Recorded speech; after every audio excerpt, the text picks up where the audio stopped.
Okay, it looks like in most of the other regions, they are able to see and hear, so hopefully we will, oh, okay, and we can see you now, so perfect. So we will go ahead and launch into the session. We do only have Paige and Allison here for about 30 minutes, and then you all have activities of your own to do for the rest of the hour. So we do want to make sure that you guys have enough time to take time for those activities. So we'll go ahead and launch into this. Again, just like the sessions that we've had throughout this week, if you do have any questions, and this might be one where a lot of you as members might have some detailed questions that you'll want answered, please have your regional supervisors type them in, and I will take time throughout the session, and especially at the end to take time to answer any of those questions.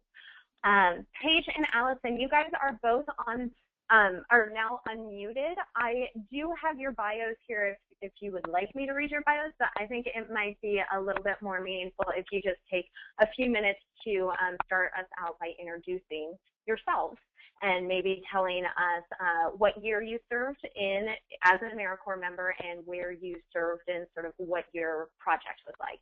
And maybe we can start with Paige. Sure. So I started my AmeriCorps term in 2010, and it ran through 2011. I was working at Strategic Energy Innovations as their Green Schools Associate, and Strategic Energy Innovations is a nonprofit in the North Bay of the San Francisco Bay Area, and they're a nonprofit consulting organization. And I was there running some of their school education programs. And since then, I moved to DC for about a year, and then I came back, and I'm working now. It's actually my last day at the San Francisco Department of the Environment, working on their communications team. And I'll be moving on to work at Stanford on their communications team for their Environmental Institute next week. Thank you. Allison? Yeah, so I started as an AmeriCorps member at the Bay Area Climate Collaborative in 2012 through the Climate Corps program, and I ended up getting hired on afterwards. So I still work there. It's been about 2 years total there. I started out managing street lighting, which, to be honest with you, I thought was super random when Kif first told me that was going to be my project. But it ended up being really, really interesting looking into LED lighting for cities.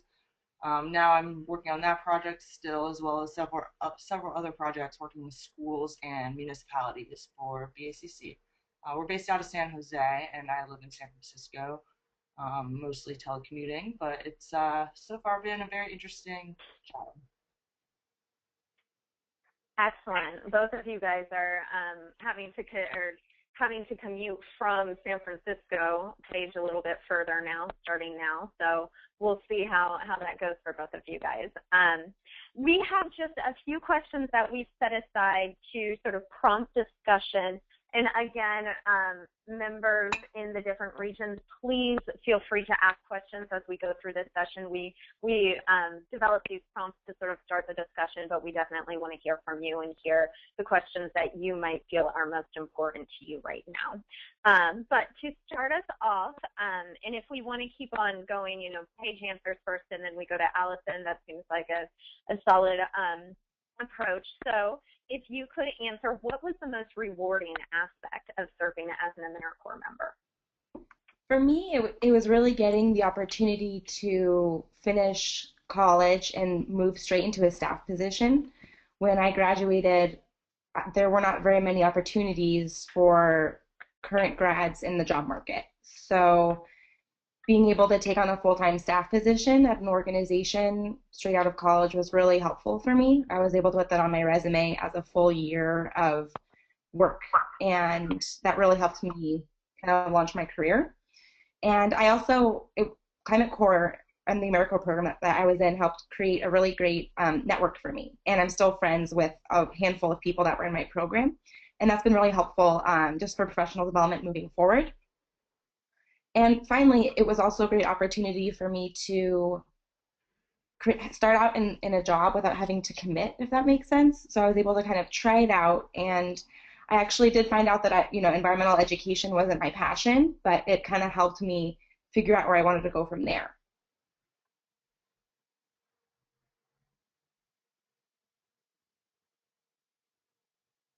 Thank you. Alison, same question. What was the most rewarding aspect?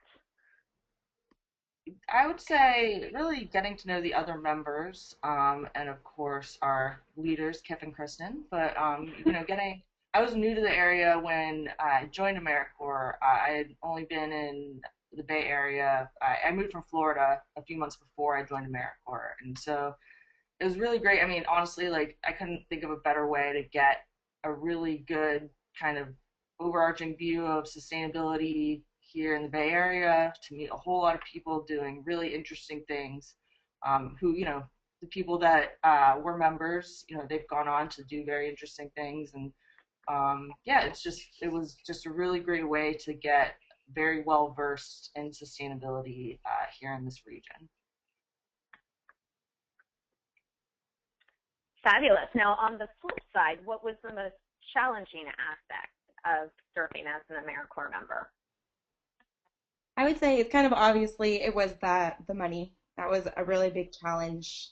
Just coming out of college, not having much money, and then going into a full year position where you're not being paid very much was definitely a challenge. And I think that's going to be the next question, is how we kind of made ends meet during that time. So that was one of the challenges. The bureaucracy was kind of challenging sometimes. So just having to put in, I don't know, just trying to fill out all those forms through AmeriCorps and do an AmeriCorps program at the same time as working in a staff position at an organization was a little bit frustrating. But at the same time, it was okay because we knew it was only temporary and it was going to be, only a year, and that year was going to be really helpful in boosting your career forward. Yeah, I would agree that the money is difficult. I mean, cash flow, although it was, actually for my previous position before I joined AmeriCorps, I had a much less stable income because I was basically doing independent consulting and sales based mostly on commissions. So it was actually nice to have a steady income, even if it wasn't huge. But yeah, I would say cash flow was difficult, and also going from having a very flexible work situation to a much more structured situation for me was a little bit of a challenge to get used to, coming into an office every day. But, overall, I think it was a positive experience. Great. And just sort of a follow-up question to that, Paige, you did mention that we do have a question a little bit later about making ends meet, and so maybe we can bounce into that. I would love to have you share any strategies, tips, or ideas as to how you do survive on a budget of that size. And Civic Spark members, I will let you know, Paige, I believe, is the only AmeriCorps member that I have ever met who actually saved money during the service year, and so she is a great resource to hear some tips as to how she made that happen. For the record, I spend it all driving across the country right after. But yeah, my strategy was half of it had to do with where I was living. I was living in Marin, which is one of like the richest counties in California, and I've been a long-time babysitter, so you can get a good $20 an hour babysitting up there. And I found a family that had me sit for them about 3 nights a week. So right after getting off work, I would just go straight over there, and that was pretty helpful, for sure. And when I wasn't babysitting for a time, I was also on food stamps. They helped us get on food stamps through our AmeriCorps program. But then after that, things got complicated because I was making an extra income that I wasn't really counting, so I got off food stamps. But those were really helpful in the meantime, for sure. And I also had cheap rent, which was helpful. I think I was paying for the North Bay, $600 with a wonderful roommate. She was really helpful for me during that time too. And I also actually considered tutoring, and I ended up not doing it, but that would have been another lucrative way to get income. Babysitting was just better because I got more hours with it, but tutoring, coming as a college grad, you can get a good amount of money doing that too. And Alison, I know that you also held a job off and on, even though it was a little bit more of a flexible job throughout the year. So maybe you can also speak as to sort of how you made that work while also working your 40 hours per week as an AmeriCorps member. Right. Yeah, it was, so before I started with AmeriCorps, I was working for a software company that sold sustainability and greenhouse gas management software. And that position, the company was based in Canada, so it was always like a remote position. And when I started with AmeriCorps, I was, very clear from the beginning that I had this other position. It shouldn't affect my work, but there might be times during the day where I would need to be, say, on a sales call or something like that. My boss was very, very cool about it, so that was great. So basically, I mean, it didn't last too long through my AmeriCorps term. But when I first started, I still had like kind of prospective sales like in the pipeline where I basically kind of continued to um, work on those and made a few sales with commission, you know, during my AmeriCorps term. Eventually, it became kind of too difficult to continue to balance that. For various reasons, but the other way I earned some extra like supplementary income was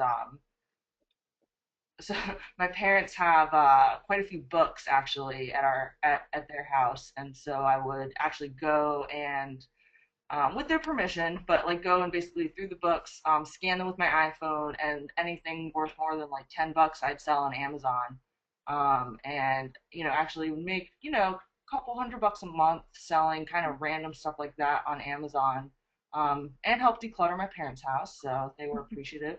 But yeah, just kind of random stuff like that, taking opportunities like that as they come was one way.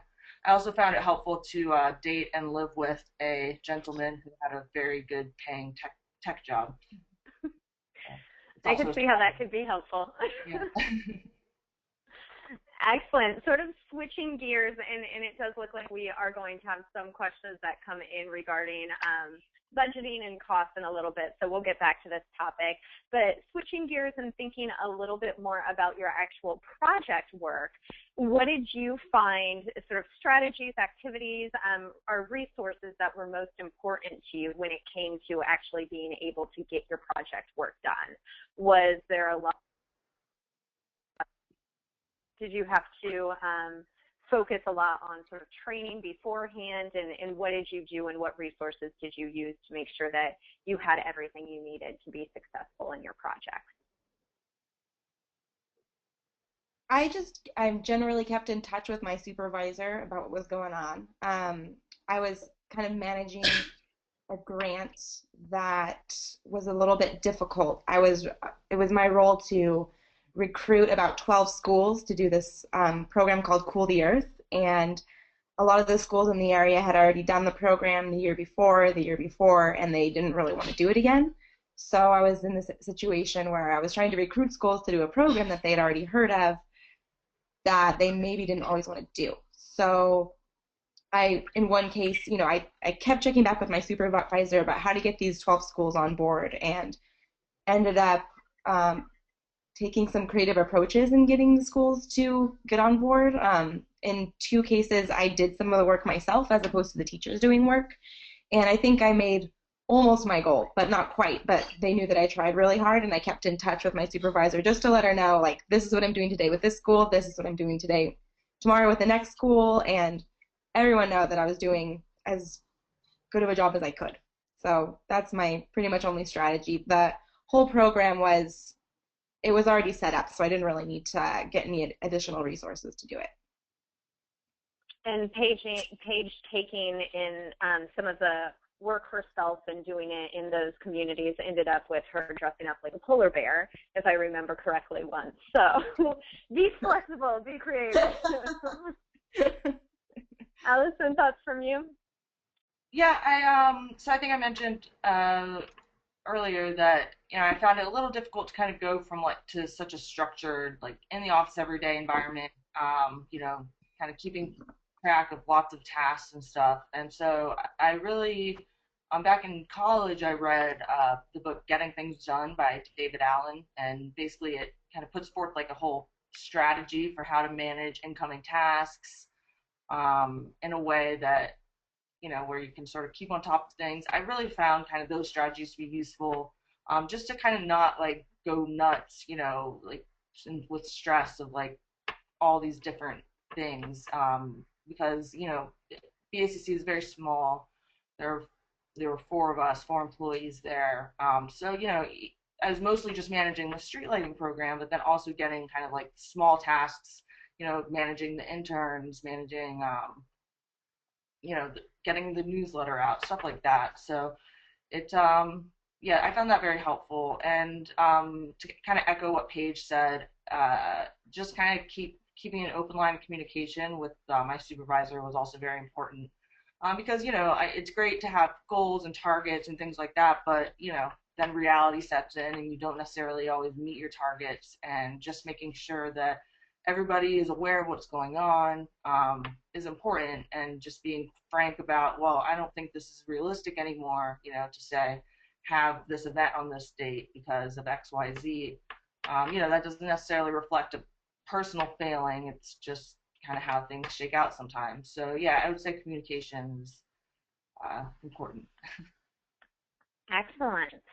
And what do you wish that you had done differently during the start of the year to help you prepare for the service year and life after the service year? If there is anything that you wish you had done different, and if there isn't anything, what is it that you did correctly at the beginning of the year that really allows you to get the most out of the year? For me, especially living in Marin, I moved to Marin, and I was living in Santa Cruz before, and I knew that I'd probably move away from Santa Cruz, but it was important for me to not only live close to where I work, but also live in a place that wasn't too expensive. If I wanted to have the most fun, I probably would have lived in San Francisco and commuted the 30 minutes every day, but I decided it was better economically to live in San Rafael, and that's what I did. And if I can go back, I probably would have invested in a better bike and biked to work. My job wasn't too far away from where I was living, and I was driving every day. And maybe part of that reason was because there was such ample parking there. But I think it would have been, I ride my bike to work every day now, and I think it would have been really helpful for me to have done that back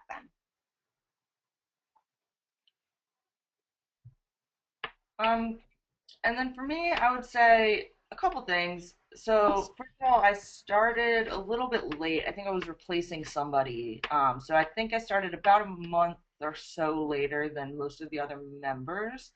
And I kind of wish, like at the outset, and because I started late, I missed like the initial orientation and stuff. And I wish I had made more of an effort at the beginning to get to know the members. Like, we were able to skip a couple of the trainings, and I think the trainings I ended up skipping were the first few. And so, like at first, I didn't know as many people. And it took a little bit more time to kind of get to know some of the other members, especially because most of them were placed, further away from me. So yeah, I wish I had kind of made more of an effort in the beginning to kind of get acclimated and meet the other people. Then the second thing is I was really kind of weirded out by getting food stamps. I kind of felt like, well, I'm not like struggling to buy food. Um, Stigma surrounding it like kind of weirded me out. So I kind of delayed and I didn't do that for a few months. When I finally did end up doing it, I realized like, I mean, these are part of the benefits you're getting as an AmeriCorps member. There's nothing wrong with it. And honestly, was super helpful. I don't remember what it was exactly, a few $100s a month toward food. It's super easy to use the card. It's like using a credit card. Yeah, so I wish I just, I kind of left money on the table by not signing up for that sooner. Um, and then the last thing, super random, but there's like the myamericorps.com website that I use it for various things, but for whatever reason, my login like never worked right. I think they had the wrong social security number for me or something like that, and so I was never able to like log on. Even to this day, I was trying to use my education stipend the other day, still can't log on. So anyway, I wish I had figured that out sooner. And you guys will all remember, I believe it was on Monday or Tuesday when we talked about the my.americorps.gov website, and I said, make sure that you guys log on in early November, because if you don't remember the password, there is nothing I can do to help you with it.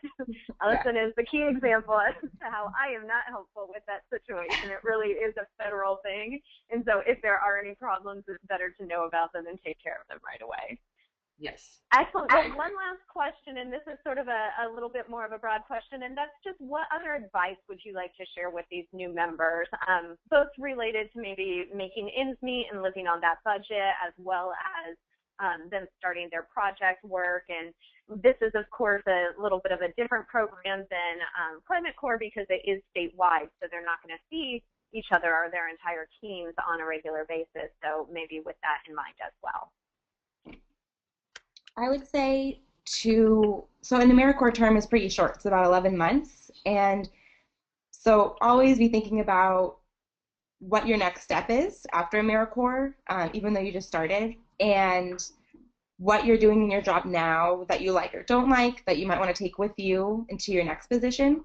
And if you are happy in your current position and you might want to stay on at your location, because that can often happen, from what at least I've heard through AmeriCorps, is a good way to kind of start that dialogue with your supervisor might be in 6 months or a few months before your term ends, just to ask them what do you need to do, what skills do you need to build to be competitive for a job here when your term is over.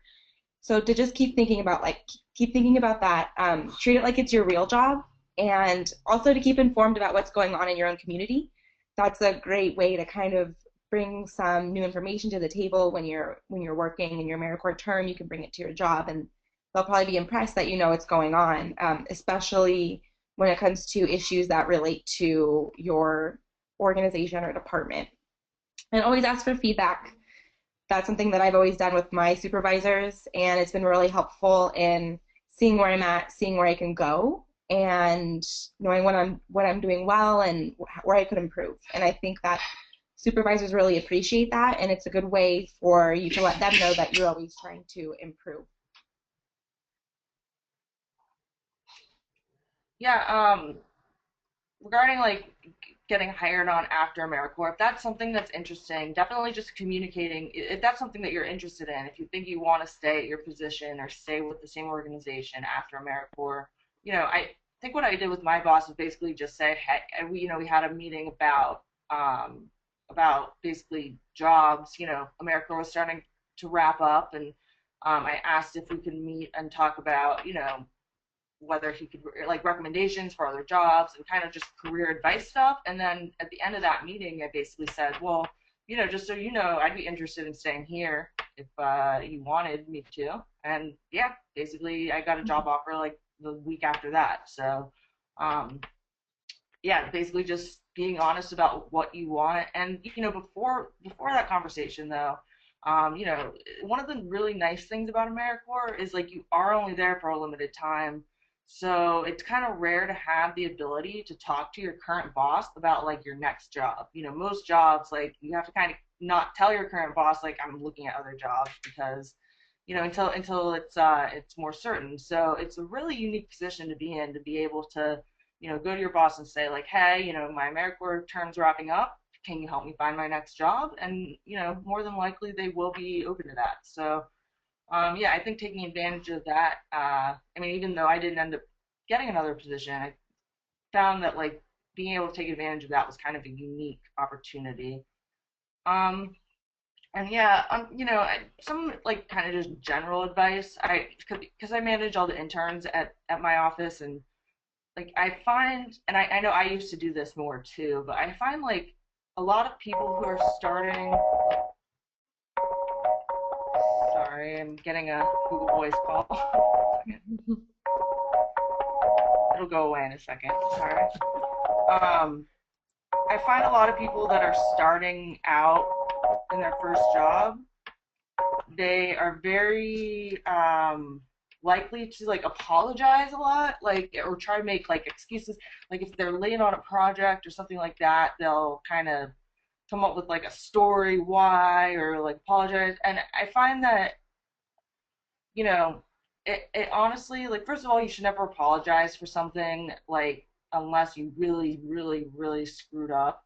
Um, because it can really kind of almost affect other people's perception of you in a negative way. If something wasn't necessarily your fault, don't apologize for it, because by apologizing for it, it almost makes it seem like, it kind of makes it seem like you had something to do with it, whether or not you did.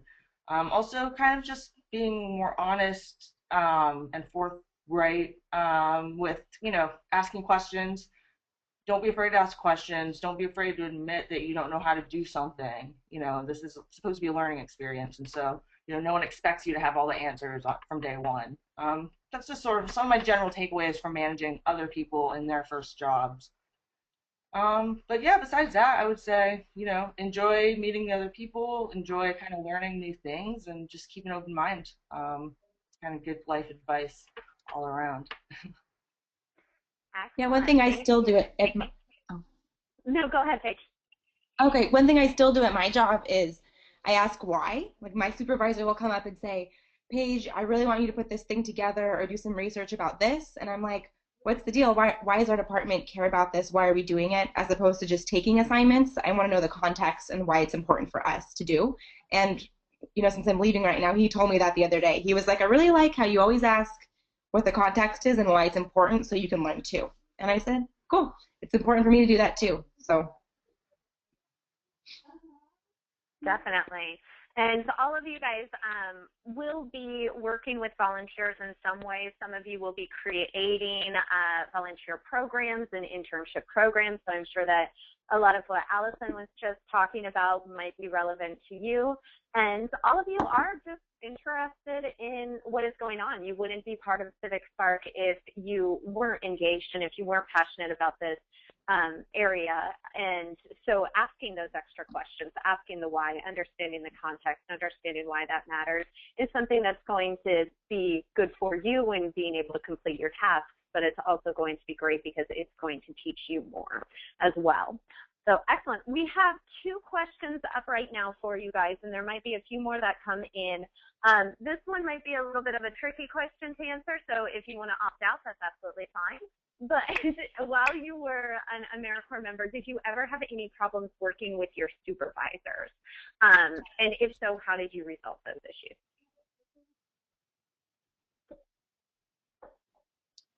I would say maybe sometimes. When I don't know, I feel like a handful of us did, and I wouldn't say I was one of the people who definitely had a problem, but there are some times when you're kind of like, why is this like, you're in a situation where you're being managed in a way that might frustrate you a little bit. And for me, I was actually able to talk to the AmeriCorps leaders, like Kristen and Kif, and it was kind of weird because Kif was actually working at the same location where I was working, if that makes sense. He was leading AmeriCorps from Strategic Energy Innovations, but he was helpful to talk to if there's ever something going on and you need an outside perspective. And same with the other AmeriCorps members. You could just call them up or during a training, express what's going on and troubleshoot together, and that was really helpful for me. But in general, I was pretty lucky, and my supervisor and I got along pretty well.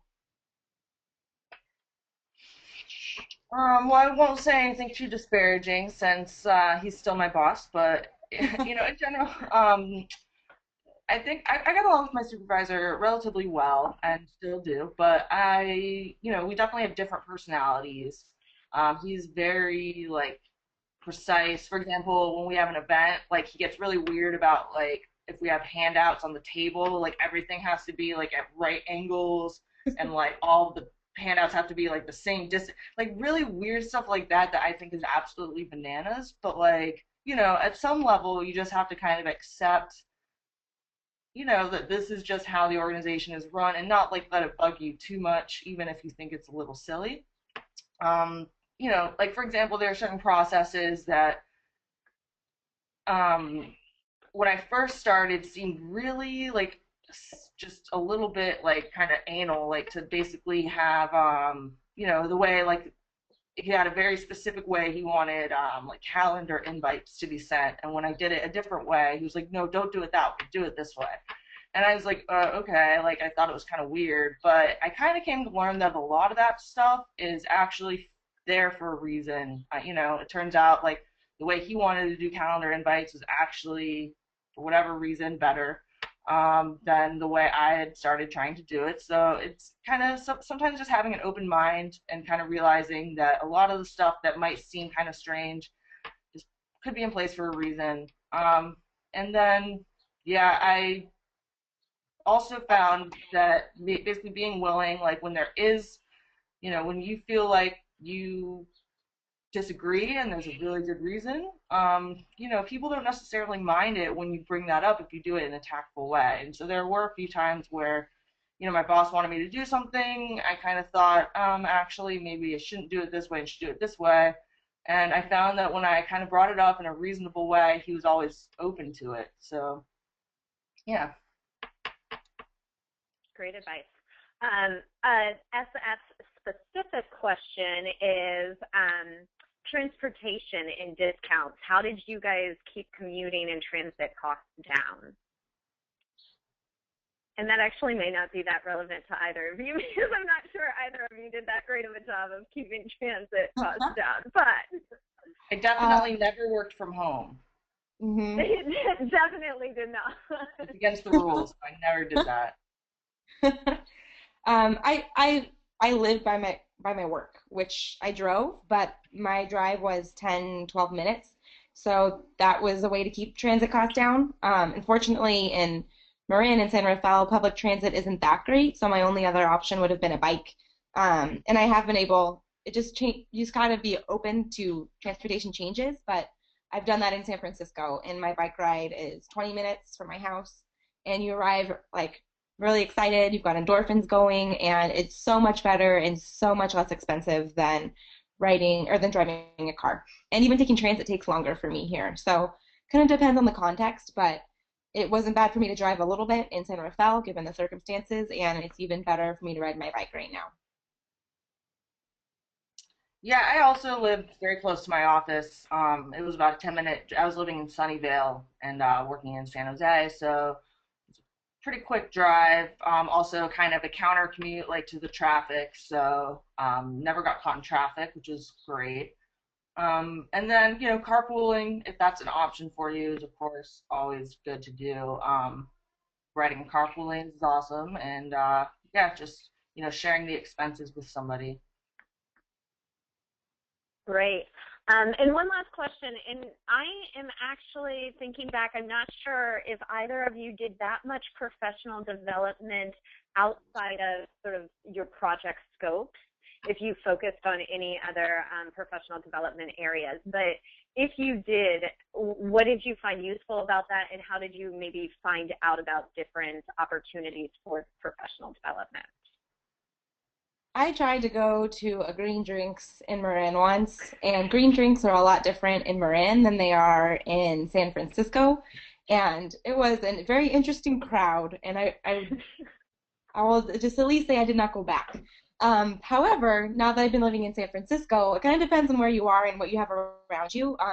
I did send Kristen a list of organizations that are some nationwide, some Bay Area specific, some in LA, that are professional development organizations. And through getting involved in those organizations here in San Francisco, I have been able to get on the board of the Women's Environmental Network, which has been excellent for me to create a group of women, or to work with a group of women who all have similar interests, and they're really helpful for me in my own professional development. And kind of how it works is there's like a 10-member board, and then we hold an event every month, which ranges from a talk to a networking event with drinks. And so it's been really helpful for me to meet women in the area who are involved in the same issues. And then now that I've been on the board, it's a great thing to put on your resume and another great way for you to meet even more people. Yeah, I did Toastmasters for a while. That's a great organization if you want to improve your public speaking skills. Anything from not saying the word or so as much to basically meeting people can be very helpful to improve your speaking skills. As I say, again, I haven't been to a meeting in a while. Green drinks is pretty cool. They're definitely different depending on which one you go to. Like the one in San Jose seemed like a lot of building people. I like the one in San Francisco. I went to one a few weeks ago, but most of the people I met were unemployed, which isn't like super useful for networking, but it was still fun. It's also kind of like a meat market. I feel like people are there just for dating. And then there was one other thing. Oh, actually, so this isn't something I did as an AmeriCorps member, but I kind of wish I had done it sooner. I'm just now working on getting my LEED certification, Leadership in Environmental and Energy Design. I think that's what it stands for. Anyway, it's a green building certification or a credential, professional credential. And I just took a class, and actually, my work paid for it, so that was pretty cool to take the class. And it's something that I'd always kind of wanted to do. I find that when you're looking for jobs, I realize like a lot of jobs, they look for a LEED certification because that's kind of one of the few certifications out there that kind of sets you apart as someone who knows about energy efficiency and green buildings. So yeah, that was helpful. And let's see, let me look at my notes to make sure I'm not missing anything.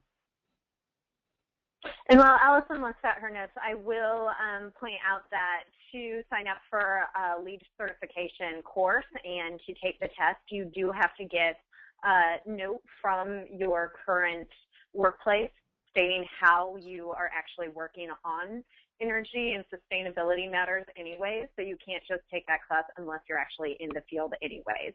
And so that if that is something that you're interested in, that is something that we can provide through Civic Spark.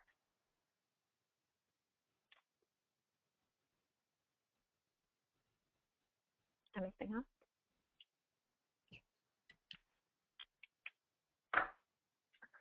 Well, as Alison again looks for possible last notes of wisdom, I want to thank you two so much. You've already imparted all of your wisdom. We definitely appreciate you taking time to do this morning. And I'm sure that the new members are all very excited from what they've learned, and hopefully they will have just as successful of a year as both of you guys. So thank you again for taking time, and Paige, good luck at Stanford. Members, you guys will now be breaking into regional groups and completing 2 different activities. There is a budget activity and a circle of need activity, and your regional supervisor should be able to give you information about next steps with those. We will be back on webinar at 10:45 for next steps with the 4-step process with kids. So we will talk to you then. Thank you again, Paige and Alison. Bye.